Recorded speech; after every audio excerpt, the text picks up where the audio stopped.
So I can just answer that for you. Rather, I would go ahead and explain you all of this with the help of a simple demonstration. So here we go. We have a 3D object. Just try to visualize how this object would look from the front and from the top. Just try to think about this. Something like this, isn't it? Well, this circular portion is falling behind this wall, you can say. So it's not going to be visible. So something which is not visible has to be made with the help of a hidden line. Okay, so hidden sort of a circle is this.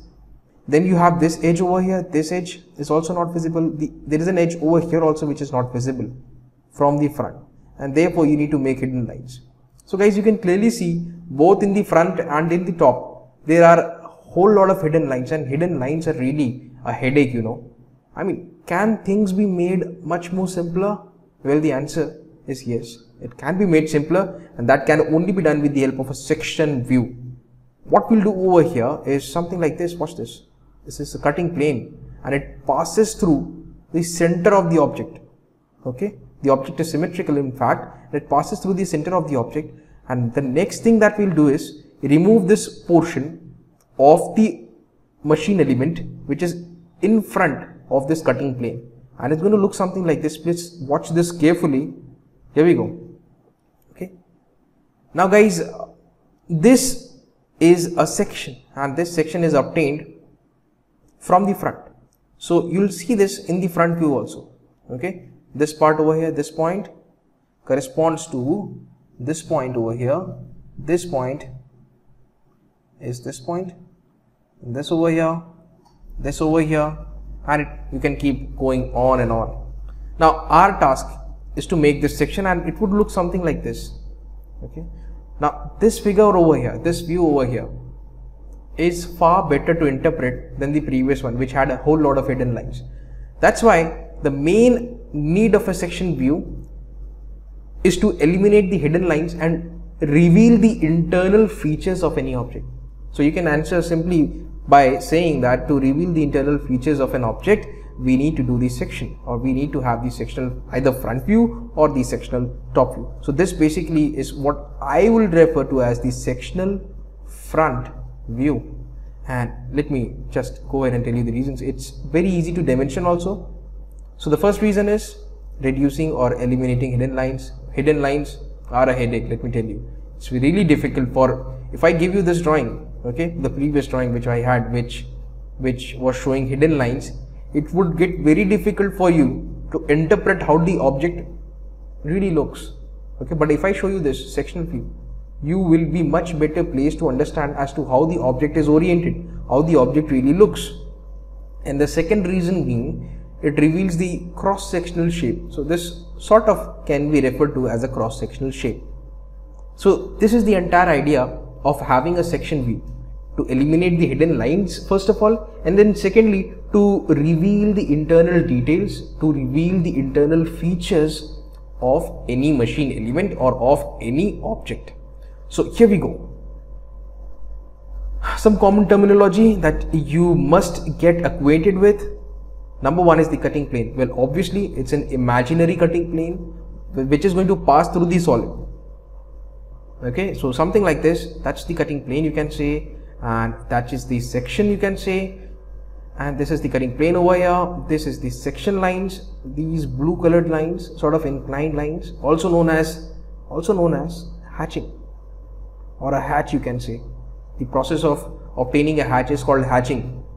And then there is this edge view, cutting plane line. This is the cutting plane line which will be observed from the top. I'll be discussing all of that in detail, don't worry. Everything will happen in sequence. The next thing is the cutting plane line. So cutting plane line is basically an edge view of the cutting plane. What I mean to say, something like this. If you watch carefully, here let me have a different sort of a cutting plane. I'll show you. This is the front view, this is the top view. Pretty obvious, simple stuff. And this rather is an offset section. I'll tell you about this type of section in detail. The basic idea is to have maximum internal details as much as possible, okay, in one single view, and that's why we use an offset view. Anyway, so let me remove this portion. Okay, this is the section, this is the section in the top. So this actually appears as a line, isn't it? This actually appears as a line in the top. what appears? This plane appears, this cutting plane rather appears as a line. So this is the line view. Okay. Now this is the boundary of the object, you can say, and outside the boundary you have to make it dark and thick. Remember, dark and thick. Dash dot line, dark and thick outside the boundary, and inside, wherever there is a turn, you have to make it dark again. Here also there is a turn. Okay, again you have to make it dark. But inside the object it is thin and dark, outside the object it is thick and dark. And one more thing, if the cutting plane is turning, then in that case, wherever the turn is, you have to make it dark. That's the entire idea. Okay, so that's the section. You can clearly see that, and it will be visible over here also. So these, between this, yes, then between this point and this point, here we go, this point and this point, we'll have the section again, and finally it would look something like this. Watch carefully, and let me have the lines, there you go. Okay, that's all. Cutting plane line style. So we are going to be following the what do you call, the ISO standard. Let me show that. This is the ANSI standard. We will not be following this. In India we follow the ISO standard, International Standard Organization, and this is what needs to be done. Dash dot dash dot dash dot. Okay, there you go. This is the direction of view. Moving on, section line symbols. Now this is going to be very important, especially for all the students of mechanical engineering and also for civil engineering guys. And let me show you, for all mechanical engineering students, we will be dealing with machine elements, and they are basically made up of cast iron, or rather we are assuming it to be made up of cast iron. And for that there is a particular symbol. Let me show you. This is the cast iron symbol. And if you have seen the previous slides, you will realize that all the objects were hatched like this. Okay, so we were assuming all the objects to be cast iron, malleable iron. Now this is basically for steel, right? A pair of lines separated by a certain distance, then again a pair of lines separated by a distance, and this is how you do it. This is concrete. Especially this is going to be very important for all civil engineering students whenever they create the sectional front view of a building or a simple house, and there in the plinth they'll have this concrete. Okay, this is going to be very important. And then we have sand, we have wood, a whole lot of sections are available, and especially if you create drawings in a software, these are all pre-installed. You don't have to make it. Okay, these are all pre-installed. You just have to use the command and get it done. Moving ahead, let us talk about section lining practice. Now the spacing between two section lines, okay, the spacing has to be kept between 1.5 mm for small sections like this, 1.5 mm for small section, and up to 3 mm for large sections. So remember this, remember to follow this. Well, some students would do something like this. Absolutely rubbish. Make sure the distance has to be uniform, and it has to be lie somewhere between 1.5 mm to 3 mm. I usually tell my students, if it's a bigger section, go for 3 millimeters, and if it is a smaller section, you can go for 1.5 millimeters. That's all. Okay, watch this carefully. Just see this illustration. There is something very important that you can learn from this. Okay, perfect sectioning, perfect sectioning. And watch this. Well, this is the outer profile, and all these section lines have somehow got parallel to this outer profile. This should not be done. Here, all these section lines have sort of got perpendicular to this outer edge, you can see. So that is also a strict no. And one more illustration. All these section lines have got parallel to this edge over here. So this is also strict no. Make sure it is not falling parallel, not perpendicular to any outer edge of the section. Okay, so this is the best possible way that you can go ahead with. And now guys, let us just talk about the different types of sections available. So we will be talking about 6 different types of sections. Okay, and predominantly we'll be solving questions based on full sections and offset section and half sections. Problems based on all these 3 types of sections I'll be taking up in the upcoming videos. At least 5 problems will be there. So first of all, let us talk about this full section. Here we go. So we have an object Okay, and we are going to make this cutting plane pass through the object entirely through its center, you can say. So this is the front view of the object and that's the top view, and you can clearly see that there are a whole lot of hidden lines. You have 3 hidden lines for these 3 holes, okay, 3 holes, and there is an edge over here also, which has to be shown with the help of this hidden line, and these 2 sort of drills are clearly visible in the front, no problem. Then in the top view, there has to be hidden line for here and here. Okay, this is the back and this is the front and the back, and that's all. These 3 holes are clearly visible in the top view. Anyway, what I want to do is I want to make a cutting plane pass through this solid right through the center from here. How would it look? Something like this. Watch carefully. Beautiful, beautiful. Okay, now let us remove this portion. So this is the section which you will have, okay, and here, and then we'll this portion, then this portion. So let me rather make it complete this. This is exactly how it looks. This is the hatching done, and that's the sectional front view, and this is basically the full section. The cutting plane is passing through the entire length of this 3-dimensional solid or a machine element, whatever you can say. And this cutting plane here looks like a line, isn't it? So this is the edge view of the cutting plane. Edge view. Okay, edge view of what? Edge view of CP. Okay, so that was all about full section view, and I hope that everything is very clear in your mind and how full section view can be prepared. Ultimately, all of this is dependent on how well your concepts of orthographic projection is. If you are able to create the front and top view of any object, I can guarantee you that you will be successful in creating its sectional front view or its sectional top view, and you will realize that why. Okay, moving on, we have the offset section view. Watch this carefully. Here the view is made by passing the bended cutting plane completely through the part. Okay, so the cutting plane would bend, and let me tell you how this actually happens. So we have an object, something of this sort. If I pass a cutting plane right through the center, it is going to cut through only this profile. It is not going to pass through this profile or this one. That means I have to create 3 different section views if I opt for a full section view. But in this case, with the help of this offset section, I can make a cutting plane and then I can turn it, and then I can again make it to pass through this profile also. So in a sense that I'll be having the section showing this profile, and this profile. It's something like this. So this is basically the front and top view. You have a section like this. It is going to pass through this hole, then it is going to pass through this portion of the section, is going to pass through this circular drill, and it is also going to pass through this section over here, something like this. And this is very handy. The top view is shown over here. This is the edge view rather of the cutting plane.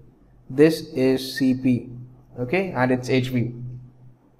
So the cumulative effect that it is going to have in the front view, it's something like this, and this is how it's made. Here we go. Well, that's the sectional front view with the help of an offset cutting plane or the offset section view. That's it. Okay.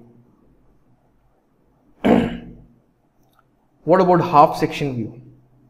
Again, you don't cut the object completely, rather half the length only has to be considered while making this section.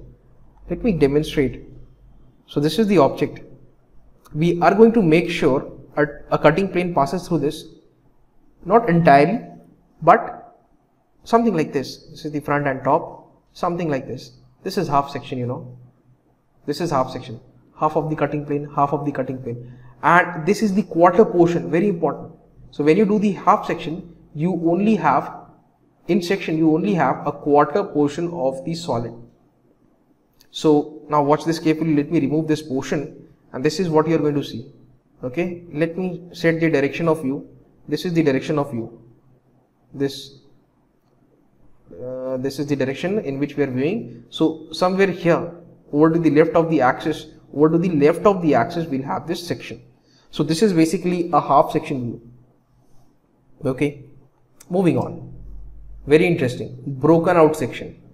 So watch this guys, the view is made by passing the cutting plane normal to the viewing direction and removing the portion of an object in front of it.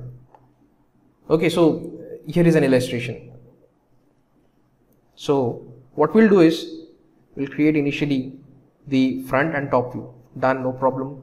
We'll have a view and I'll have a cutting plane passing through this section over here. There is a section over here. Okay, just the depth has been taken randomly. Then what we'll do is, we'll remove this portion and then we'll see it from here, something like this. Let me remove this portion. We'll see it from here. This is a broken section. You can make it here also. It's very simple. Now you just watch it. This portion, it's this portion. Okay, isn't it? Then you go down and take left. Then you go down and take a left. And this is how you need to make it. That's broken section. You can make it randomly and this is how it would look. Let me have the hatching lines and there you go. There you go. Same stuff. So that's a broken out section view. Two section views are still left and here we go. We have a revolved section view. Okay, so let me just tell you why this revolved section view is used. It's basically for all the machine elements having varying cross sections, and you can clearly see we have a rib over here and then you have this upper portion, okay, and this bottom portion. So if you try to cut this solid, you will have an eye section. Let me show you. So that is the front view. Let me show that is the front view and this is the top view. Now guys, this has been made in third angle projection. Okay, remember this. Okay, fine. So here we go. Assign the position of cutting plane and here it is. So when you take a look at this cutting plane from the front, it will look like an edge, and when you take a look at this cutting plane from the top, again it would look like an edge. So in the top view it is an edge and in the front view it is also an edge. That's it. Now what? Watch this very carefully. This is the edge view. Here we go. Revolved. This word has a lot of importance. We are going to revolve it. And here we go. Let me show you. Okay. So that is the width. That is the width I am talking about, from here to here. Now this width has been worked out. This over here is the top view. Again, let me tell you, and this is the front view. And now the eye section can be made very easily. Something like this will happen. And that's it. Make the eye section. There you go. That's it. That's the eye section you have. So this is the entire idea of having a revolved section, especially important for those machine elements where the cross section is varying across the length. So this eye section comes in very handy. Now let's proceed. And that's it. Final picture. Placement of a revolved section. Now this is going to be very interesting and very intuitive. Watch this. First is superimposed. Okay, we can do that, and one is where we are going to break the solid. So what about this? This is the section, isn't it? We are going to revolve it then. Over here, superimposed. That is one way of achieving a revolved section. Okay. One more way is to break it. I'll show you that. Break from orthographic view. You can do it like this also. Here the section is, if you have a cutting plane passing through this portion of the pencil, here we will have a hexagon, and if you break it, it's something like this. So these are the two different ways you can actually make a revolved section view. Either superimpose it on the orthographic projection itself, or rather make some space for it and then put it up in between. That is the revolved section view. Now the last section view that we are going to talk about is the removed section. Now removed section is also a type of revolved section. Okay, here it is shown outside the view. That means it is not superimposed first of all. Then it is basically used where space is not enough, and finally it can be located anywhere on a drawing sheet. Now if you are well versed with all the CAD softwares around, this is the most popular kind of section views that all CAD drafters use. And you will understand the reason why, especially in the last slide. And here we go. So you've already seen how this revolved section is. Superimpose it onto the orthographic projection, no problem. But in case of removed section, what you will do is something like this. You have it like this, right? And then you take it outside, and make this stuff something like this. You don't superimpose it like revolved section, but you make it somewhere else. And similarly, you can do the same stuff with this also, this section also. Here, the hexagonal section is there, and then you revolve it and keep it outside, make it outside. So this is the entire idea of having a removed section. Again guys, remember, a removed section is also a type of revolved section, but you're not superimposing it with the orthographic drawing, rather you are making that removed section somewhere else on the drawing sheet and providing it proper label so that it can be understood where this section has been cut. One more example, very intuitive. Watch this. Okay, so a section has been made over here, but it's rather very distracting and it rather is making a lot of confusion. But if I can have a section like this, rather if I can make it outside, then things become very easy to interpret. So this is recommended, highly recommended, removed section. Okay. One more thing, removed section view. Just try to take a look at this. This is again in third angle projection and try to work out. First of all, try to think how the object would look. This basically is the top view and that's the front view. Okay, fine. If you do a section something like this, if you have a section over here and if we are making a removed section, so this section view, we are viewing it from here, okay, would look something like this. And if you do a section over here, this is ending, okay, if you do a section over here, you'll only have an inverted T. Just try to think about this, very intuitive. This is a very intuitive demonstration. So guys, that was all from my side for today. If you've got any doubt or query, do write